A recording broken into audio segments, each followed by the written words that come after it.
Cricket ಜಗತ್ತಿನ interesting ಸುದ್ದಿಗಳನ್ನ quick ಆಗಿ ಹೇಳ್ತೇನೆ ಕ್ರಿಕೆಟ್ ರೌಂಡ್ ಅಪ್ ನಲ್ಲಿ. ನಾನು ಶಾಂತಾ. ನೀವು ಸುದ್ದಿಯಾನದ ಸಬ್ಸ್ಕ್ರೈಬರ್ ಆಗೋದಕ್ಕೆ ಮರಿಬೇಡಿ. 2025ರ IPL ಇದೇ ಮಾರ್ಚ್ 22ರಿಂದ ಆರಂಭ ಆಗ್ತಾ ಇದೆ.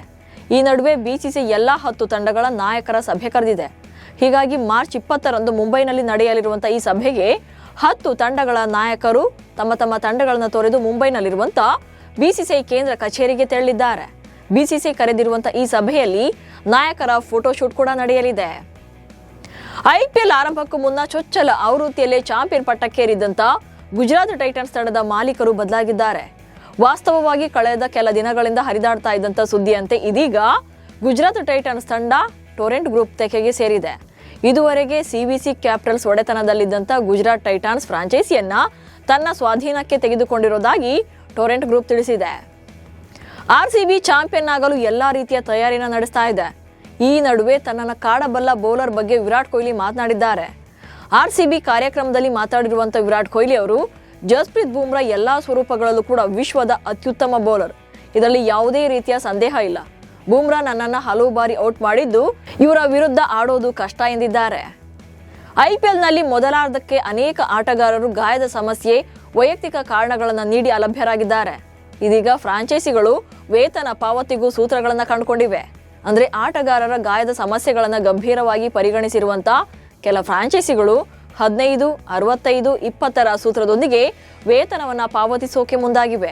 ಇಲ್ಲಿ ಆಟಗಾರ IPLಗೆ ಆಗಮಿಸ್ತಾ ಇದ್ದಂತೆ ಒಟ್ಟು ವೇತನದ ಪೈಕಿ 15% ಮಾತ್ರ ನೀಡಲಾಗುತ್ತೆ. ಇನ್ನು ಮೊದಲಾರ್ಧದಲ್ಲಿ ಸಂಪೂರ್ಣವಾಗಿ ಕಾಣಿಸಿಕೊಂಡ ಬಳಿಕ ಉಳಿದ 65% ವೇತನ ಪಾವತಿಸಲಿದ್ದಾರೆ. ಅಲ್ಲದೆ IPL ಮುಗಿದ ಬಳಿಕ ಇನ್ನುಳಿದ 20% ವೇತನ ಪಾವತಿ ಮಾಡೋಕೆ ನಿರ್ಧಾರ ಮಾಡಲಾಗಿದೆ. RCB ತಂಡ ಕೈಬಿಟ್ಟಂತ ಫಾಫ್ ಡು ಪ್ಲೆಸಿಸ್ಗೆ ಡೆಲ್ಲಿ ಕ್ಯಾಪಿಟಲ್ಸ್ ತಂಡದಲ್ಲಿ ಮಹತ್ವದ ಜವಾಬ್ದಾರಿ ನೀಡಲಾಗಿದೆ. ಈ ಬಗ್ಗೆ ಸೋಷಿಯಲ್ ಮೀಡಿಯಾದಲ್ಲಿ ಪೋಸ್ಟ್ ಹಾಕಿರುವಂತ ಡೆಲ್ಲಿ ಕ್ಯಾಪಿಟಲ್ಸ್ ತಂಡ ವಿಭಿನ್ನ ಘೋಷಣೆಯೊಂದನ್ನು ಮಾಡಿದೆ. ಈ ವಿಡಿಯೋದಲ್ಲಿ ಫಾಫ್ ಡು ಪ್ಲೆಸಿಸ್ ಯಾರೊಂದಿಗೋ ಫೋನ್ನಲ್ಲಿ ಮಾತನಾಡ್ತಾ ನಾನು ಡೆಲ್ಲಿ ತಂಡದ ಉಪನಾಯಕ ಎಂದಿದ್ದಾರೆ.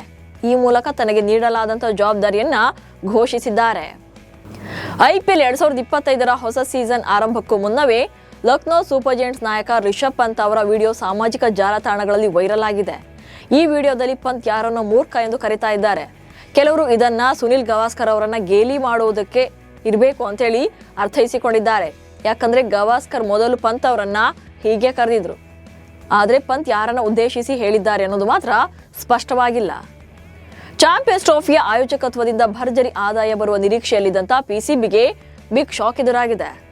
2025ರ ಚಾಂಪಿಯನ್ಸ್ ಟ್ರೋಫಿ ಆತಿಥ್ಯ ವಹಿಸದಂತ ಪಾಕಿಸ್ತಾನಕ್ಕೆ 1000 ಕೋಟಿಗಳಷ್ಟು ನಷ್ಟ ಉಂಟಾಗಿದೆ. ಈ ಪಂದ್ಯಾವಳಿಯಿಂದಾಗಿ ಪಾಕಿಸ್ತಾನ ದೇಶೀಯ ಆಟಗಾರರ ಸಂಬಳಕ್ಕೂ ಕೂಡ ಕತ್ತರಿ ಹಾಕಿದೆ. ವರದಿಯೊಂದರ ಪ್ರಕಾರ ಪಂದ್ಯಾವಳಿಯಲ್ಲಿ ಪಾಕಿಸ್ತಾನ ಕ್ರಿಕೆಟ್ ಮಂಡಳಿ 2383 ಪಾಕಿಸ್ತಾನ ಕೋಟಿ ರೂಪಾಯಿಗಳನ್ನ ಕಳ್ಕೊಂಡಿದೆ ಎಂದು ಅಂದಾಜಿಸಲಾಗಿದೆ. ಕ್ರಿಕೆಟ್ ಮೈದಾನದಲ್ಲೇ ಪಾಕಿಸ್ತಾನ ಮೂಲದ ಆಟಗಾರನೋರ್ವ ಕುಸಿದು ಸಾವನ್ನಪ್ಪಿರುವಂತಹ ಘಟನೆ ಆಸ್ಟ್ರೇಲಿಯಾದಲ್ಲಿ ನಡೆದಿದೆ. ಪಂದ್ಯದ ವೇಳೆ ಪಾಕಿಸ್ತಾನ ಮೂಲದ ಕ್ರಿಕೆಟಿಗ 40 ವರ್ಷದ ಸುನೈಜ್ ಜಾಫರ್ ಖಾನ್ ಆಸ್ಟ್ರೇಲಿಯಾದ ಅಡಿಲೇಡ್ನಲ್ಲಿರುವಂತ ಕಾನ್ಕಾರ್ಡಿಯಾ ಕಾಲೇಜು ಓವಲ್ ಮೈದಾನದಲ್ಲೇ ಕುಸಿದು ಬಿದ್ದು ಸಾವನ್ನಪ್ಪಿದ್ದಾರೆ. ಪಂದ್ಯದ ವೇಳೆ ಮೈದಾನದಲ್ಲಿ ತಾಪಮಾನ 41.7 ಡಿಗ್ರಿ ಸೆಲ್ಸಿಯಸ್ ತಲುಪಿತ್ತು. ಇದೇ ಕಾರಣಕ್ಕೆ ಕುಸಿದು ಬಿದ್ದು ಸಾವನ್ನಪ್ಪಿರುವಂತಹ ಬಗ್ಗೆ ಸಂಶಯ ವ್ಯಕ್ತವಾಗಿದೆ. ಪಾಕಿಸ್ತಾನ ತಂಡದ ಸ್ಟಾರ್ ಆಟಗಾರರಾದಂಥ ಬಾಬರ್ ಅಜಮ್, ಮೊಹಮ್ಮದ್ ರಿಜ್ವಾನ್ ಹಾಗೆ ನಸೀಮ್ ಶಾ ಮುಂಬರುವ ನ್ಯಾಷನಲ್ T20 ಚಾಂಪಿಯನ್ಶಿಪ್ ಟೂರ್ನಿಯಿಂದ ಹಿಂದೆ ಸರಿದಿದ್ದಾರೆ. ಈ ಬಾರಿಯಲ್ಲಿ ಟೂರ್ನಿಯಲ್ಲಿ ಕಣಕ್ಕಿಳಿತಾ ಇರುವಂತಹ ಆಟಗಾರರಿಗೆ 10,000 ರೂಪಾಯಿ ಪಂದ್ಯ ಶುಲ್ಕವನ್ನು ಮಾತ್ರ ನೀಡೋಕೆ ಪಾಕಿಸ್ತಾನ ಕ್ರಿಕೆಟ್ ಬೋರ್ಡ್ ನಿರ್ಧಾರ ಮಾಡಿತ್ತು. ಕಳೆದ ಬಾರಿ 40,000 ನೀಡಲಾಗ್ತಾ ಇತ್ತು. ಈ ನಿರ್ಧಾರದ ಬೆನ್ನಲ್ಲೇ ಈ 3 ಸ್ಟಾರ್ ಆಟಗಾರರು ಟೂರ್ನಿಯಿಂದ ಹಿಂದೆ ಸರಿದಿದ್ದಾರೆ. ಪಾಕಿಸ್ತಾನ ಆಟಗಾರ ಖುಷ್ದಿಲ್ ಶಾಗೆ ICC ದಂಡ ವಿಧಿಸಿದೆ. ಕ್ರೈಸ್ಟ್ ಚರ್ಚ್ನಲ್ಲಿ ನಡೆದಂತ ಆತಿಥೇಯ ನ್ಯೂಜಿಲೆಂಡ್ ವಿರುದ್ಧದ ಮೊದಲ ಪಂದ್ಯದಲ್ಲಿ 8ನೇ ಓವರ್ ವೇಳೆ ಖುಷ್ದಿಲ್ ಶಾ ಕಿವೀಸ್ ವೇಗಿ ಜಕಾರಿ ಫೋಲ್ಟ್ ಅವರನ್ನು ಭುಜದಿಂದ ಗುದ್ದಿದ್ರು.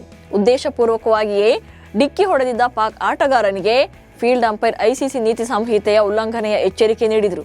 ಇದೀಗ ICC ಪಂದ್ಯ ಶುಲ್ಕದ 50% ದಂಡ ವಿಧಿಸಲಾಗಿದೆ. ಇವಿಷ್ಟು ಇವತ್ತಿನ ಕ್ರಿಕೆಟ್ ರೌಂಡ್ ಅಪ್ ಸುದ್ದಿಗಳು. ನಮಸ್ಕಾರ.